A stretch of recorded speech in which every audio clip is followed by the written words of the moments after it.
The planning conversation starts here on the Income Protection Podcast. Here's your host, Mike Cogdall and Grayson Owen. All right, Mike, we're back, man. It's summertime and almost time for the birthday of the United States of America. And it's a special birthday. It's the 250th.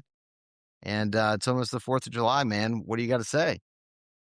Well, isn't it hard to believe that this place has lasted 250 years? If you start thinking about democracies and things around the world, it's a feat that has really been accomplished by almost no other country, no other nation, no other anything. So 250, we're still going, and I know we're not a perfect place, but as my old man used to always say, you know what, find a better place. So yeah, I think let's celebrate 250. Happy 4th to everybody out there. We'll probably have a week off next week. Enjoy the 4th. But anyway, besides all that, happy 4th, 250. It is a big thing. And I really get interested in the time capsules too, Grayson. What about you?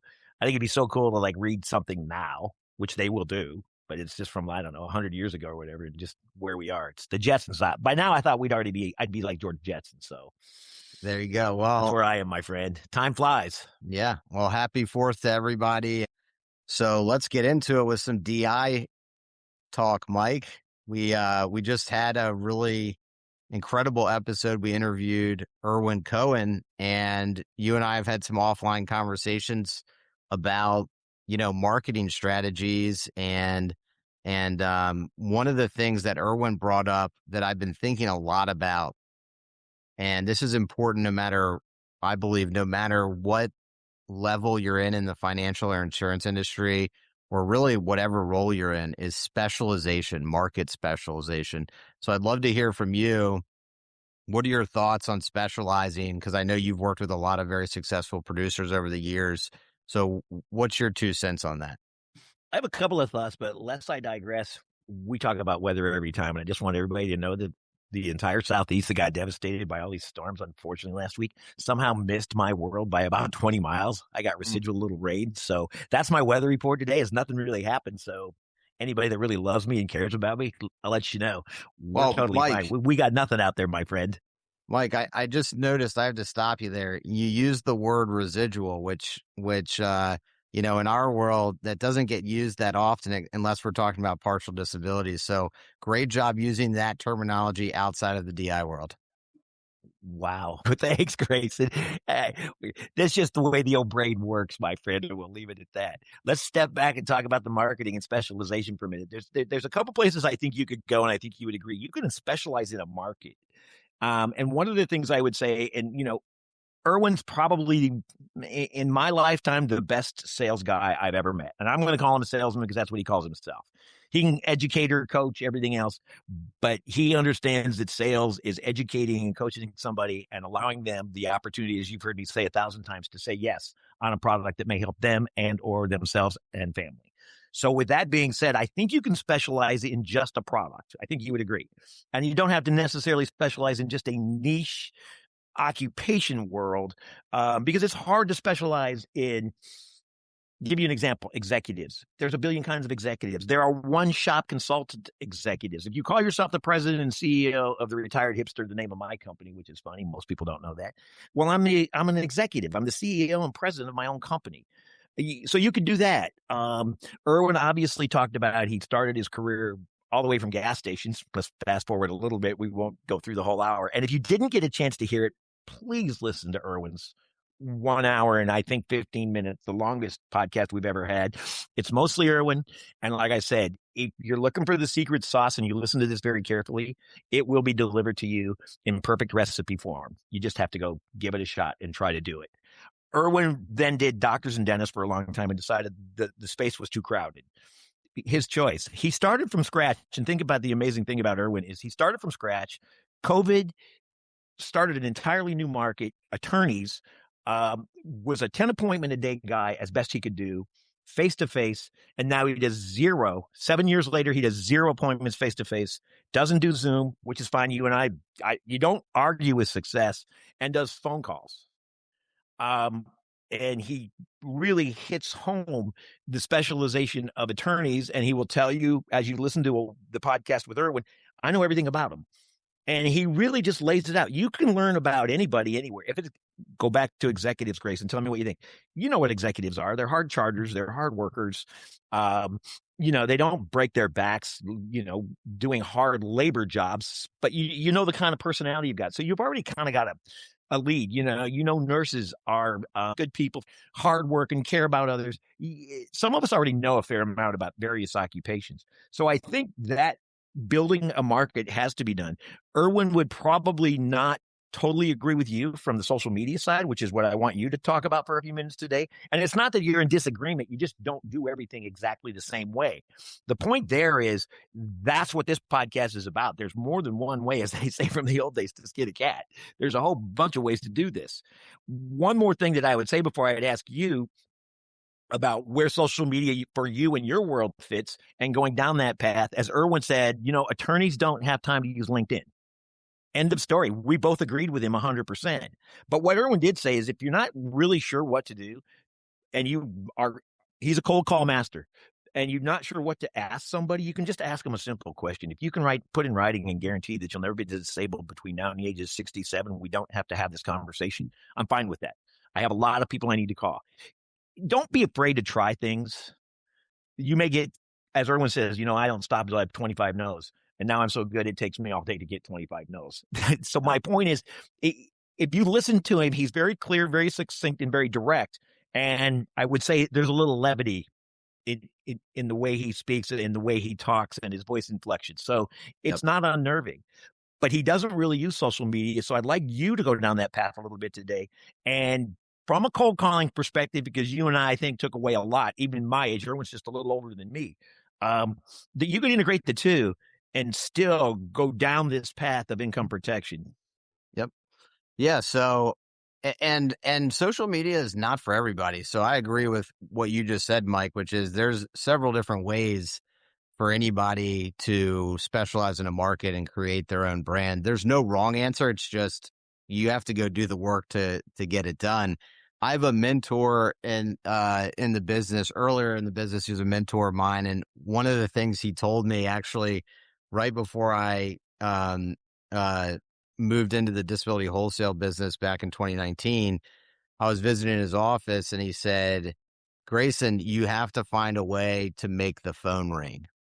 And that stuck with me because it was basically like, that's the end goal is how do you make the phone ring so that you're getting called on a certain service all the time. And so you need to do all the steps it takes so that your phone is always ringing. And once you figure that out, you just keep doing it. So the other analogy that popped in my mind, I was watching some reruns the other night of a show from back in the 80s called Cheers. You may have heard of it before. And Cheers. I waited to watch it with no fast forward, no stopping, no pausing, had to live through the commercials. Thanks for, dating me. But yes, I absolutely remember it all too well. And I've seen every single episode, at least in my lifetime. Probably, I would say no less than 4 times. There you go. And I got a daughter watching it. There you go. So it's still to this day one of the best shows. So if you've never watched it, go watch it. It's great. And the theme song of Cheers is incredible. A lot of times these days, I'll skip an introduction on a show if I don't want to hear a theme song, but not Cheers. Cheers is great. And one of the main lines in the chorus is where everybody knows your name. And it's obviously famous. And so the reason why I'm bringing that up is when you're in a market specialization, that's your end goal as well. You want to go where everybody knows your name. So how do you build a brand in doing that in a specialized market? Well, I believe one of the quickest ways to do that is creating consistent social media content around what you specialize in, making sure you're connected with your ideal customers on social media. So that way, when you do cold calling, when you do get referrals or ask for introductions through your centers of influence, some of those people you're going to get introduced to or that you might meet at an industry conference that you go to support them, they're already going to know your name. And the more brand awareness your name has in a certain market, the more successful you're going to be and more inertia is going to be behind you to build that strategy long term. And so that's really what came to mind after, it stuck with me when Erwin was talking about market specialization and how he literally, understands that attorney market better than anybody. And he's very successful because of that. And so I really do think that let's start with the end in mind for our producers listening today. You want to figure out, how do you make the phone ring? How does everybody know who you are? That's your end goal. So let's figure out steps to get there, right? So I'll go through a few things real quick, and I'll probably do a LinkedIn post later today. So you can scroll back in my LinkedIn and try to find this post. So you want to select a specialized market. You want to learn everything you can about the market over time. And you want to create consistent messaging on social media about individual DI with the goal of educating everyone you know in your market that you selected. You want to go to your current contacts and centers of influence and ask for introductions to contacts that are part or adjacent to your new market specialization. And then this is a really key element where you might need to go hire a sales and marketing coach for this if you're not creative, but you need to do cold outreach. Whatever it is that you can go open the door in a cold marketing manner, you need to learn how to do that. And creativity usually wins in these strategies. Additionally, you're going to want to attend in-person conferences connected to a specialized market to expand your network. And then obviously along the way, you're going to be scheduling meetings with your ideal customers and with the purpose of educating all of those individuals about disability insurance using a coverage gap analysis. And this is going to lead to more prospects going through the gap analysis, resulting in more prospects applying and eventually becoming clients. And you just have to repeat that over an extended period of time. And that's how you will become successful. And that might sound like a lot to some people listening, but that is the quickest and easiest way to get there. And it's called hard work, but it is the quickest and easiest way to get there. And you just have to do it. And so I just wanted to share that, Mike, to try to invert the conversation a little bit and then look at the path or steps to get there. Well, everything that you just mentioned, Grayson, totally makes sense. And to step back for a second, the cheers is I start reflecting and laughing in memory, certain things kick into this old brain of mine when we have these conversations. And when I lived in Denver, I left Boulder and I lived downtown Denver on 19th and Market Street. There was a bar called Lodo's. I was Norm. Everybody knew my name. As a matter of fact, I tried so hard. This was a long time ago, so I thought maybe on PBS, because we had started the mobile phone world then, and we were pretty deep into mobile phones. And I had the corner part of the bar, right, where Cliff and Norm always sat. And I had it, and I was trying to talk these guys that own Lodos, and I knew them really, really well, that if I could start just a 1-hour show called Tavern Talk, where you wouldn't have any devices at all, and I could just sit there and do what we do now and interview people. So yeah, everybody in Lodo, which is a big hunk of downtown Denver, knew me as not Norm, but hey, Cog's here. So that's just a little sidebar. I also think that what you just said, let's go back to the 4 or 5 steps that you just laid out, and you can re-listen and you will post it on LinkedIn. And it's a series of steps. It's not a 9-hour day. It's not a 9-hour day. So let's just throw in things that you and I have said on this podcast 20 sometimes. This can be the best part-time job you've ever had. I mean, I use examples all the time. Like, I gave you an example a while back, and you and I have done some work, and I'm going to sidebar this a little bit. There's like 43,000 optometrists in the United States of America, and who goes after them? There, you want a market? I just gave you a market. Call Grayson or Mike, and we'll help you get into a market. Why not? I can come up with thousands. Well, Mike, let's take a second and break down why we believe optometrists are actually a great market to specialize in. They're in the medical world, but we don't see as many quote requests as other specializations usually. But the unique thing about them is that a lot of them have brick and mortar locations where they're business owners similar to dentists, although their earning capacity might not be as high as most dentists. But we believe that there is a huge opportunity, and that they're underserved compared to the bulk of the other medical specialties. Would you agree there? Absolutely. Any town in America that has, let's say, more than 3,500 to 4,000 people has an optometrist in that town, at least at 5,000 or above. The ballpark, and I can go to the AI right now. I think it's around 42,000 optometrists. I played this game before. It even breaks down that you take out LensCrafters, Costco, there's probably over half. So let's make it 23,000 independents. Those independents all have at least one tech, oftentimes a optometrist partner, if not by themselves. They have an office manager / appointment maker and stuff. And oftentimes they have a glass salesperson that sells glasses, on commission. That's all they do. I just went to an optometrist. You know this. You don't see this often. I have prescription glasses now. I don't wear them all that often, but I have them. It's not a cheap practice to go to. You can look up the average optometrist in America makes over $12,000 a month. That's around 150. Some go way higher. That's just one market that you and I just over the last 90 seconds said you could become that person, because you're not going to run out of clients if you have 42,000 people to try to contact. Yep. So you're absolutely correct. And there are ways to do it. And you just alluded to all of them. Go to one of the state conventions, go to a national convention, look somewhere on LinkedIn or maybe Facebook or somewhere. The worst that's going to happen is no. Mm-hmm. And as Erwin Cohen said, how many does it take before you quit in a day? Right? 25 no's. Yep. Never concern yourself with a yes. Don't even worry about it until there's 25 no's in a day. So yeah, I think again, it's totally doable. It's out there. Yep. I mean, Erwin did one other quote that he repeated from a guy from way back in the day, and you and I have laughed about this more than once. And his opening to every single potential client, that's what Erwin likes to call them, to every potential client was, you need to tell me why you're not going to buy life insurance from me today. You need to explain to me why. That's how he started his conversation. Everybody goes, that's pretty abrasive or brash, whatever it is.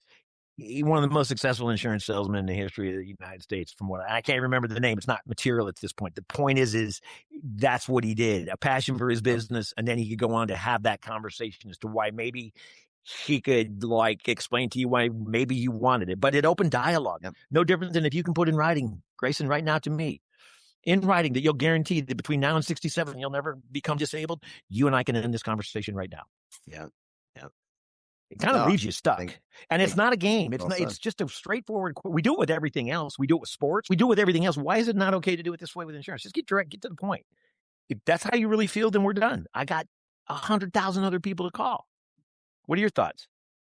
Yeah. So I think all that's well said.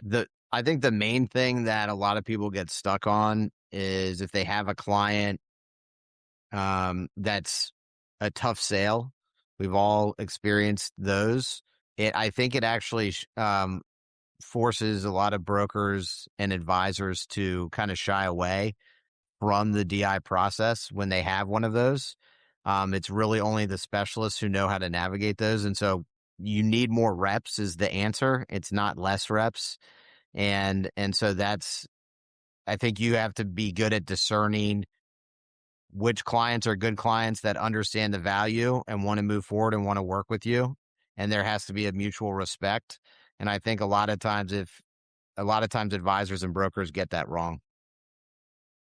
Oh, I totally agree.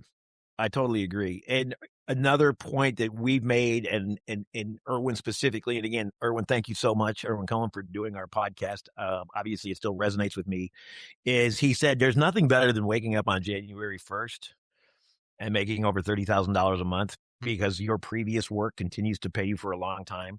It's really not other places in the industry that there's some AUM, but AUM can fluctuate because it's market controlled, market driven. This is just as long as something's on the books, you're getting paid. So you really can't look at the immediate gratification of this particular product line. You have to look at the long-term gratification. And I got to tell you, when I was 40, I didn't think at all what 66 would look like. And now I'm here. It's pretty cool.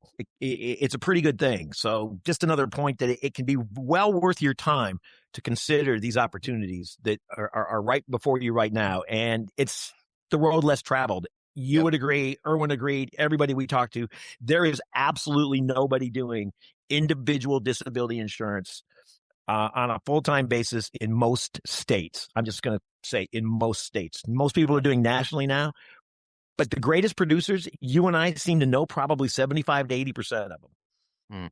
Yep. That shouldn't be the case. Yep. No, I think, Mike, we're not talking about a Robert Frost poem here. We're talking about what you've coined in your book as the greatest opportunity in the financial services business, which is specializing in DI. And so I think more people need to understand the opportunity at hand here.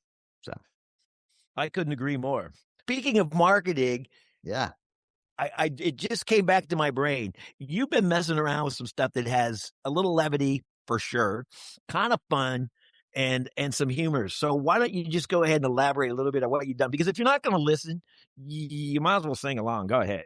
Tell me what you've done. Tell me what you've done. Well, Mike, so Crazy man.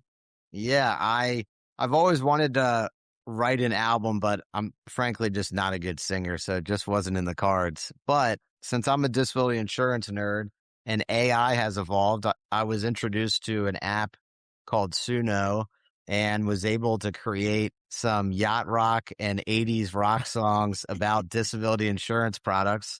We're calling it the Income Protection EP. I'll put a link in the show notes, and I think we're going to play part of one of the songs here. One of the tracks we coined current and up to date based on your famous slogan called "Is your risk management package current and up to date?" And so it's a yacht rock jam, and we'll take a second here and we'll listen to a clip of 30 or 40 seconds, and then we'll come back and say a few things. So here it is. Dude, I can't wait to hear it. A song using a couple of my words is your risk protection plan current up to date. Let's do the debut, man. Let's see what happens. All right, here it is.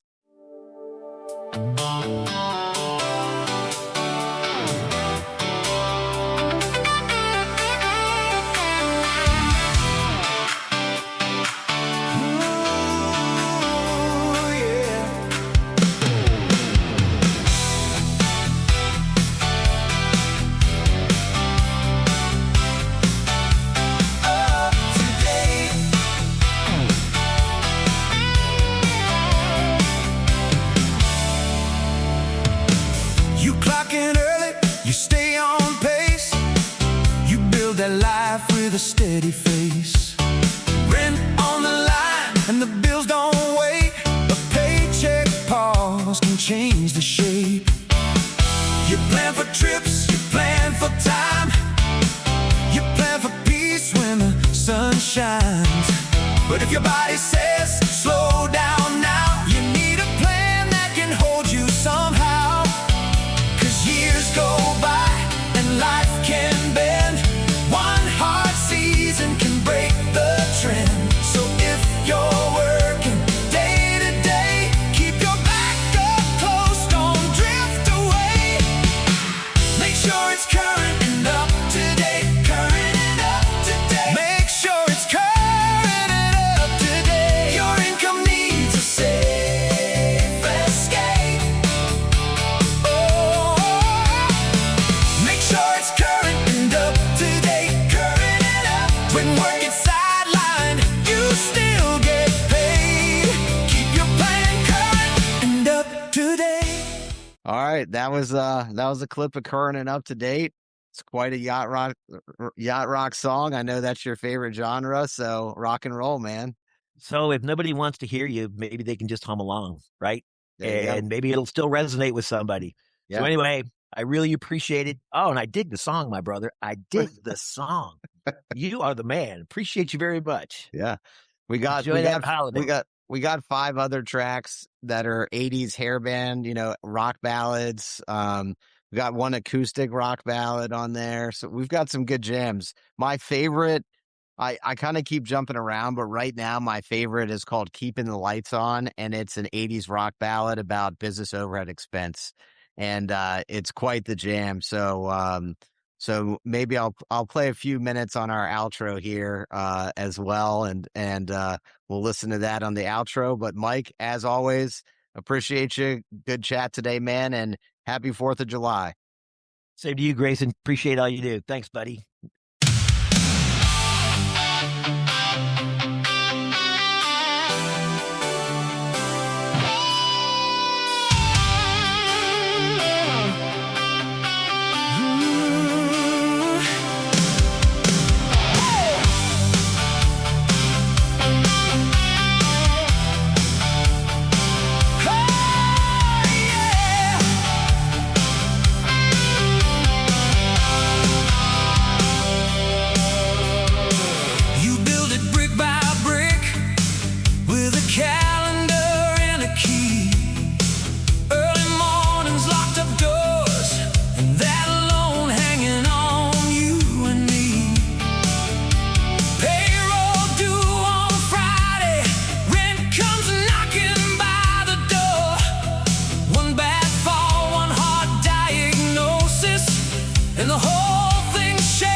And remember, financial planning starts with a risk protection package first. And your clients are counting on you. See you on the show next time. All right, my friend, be well.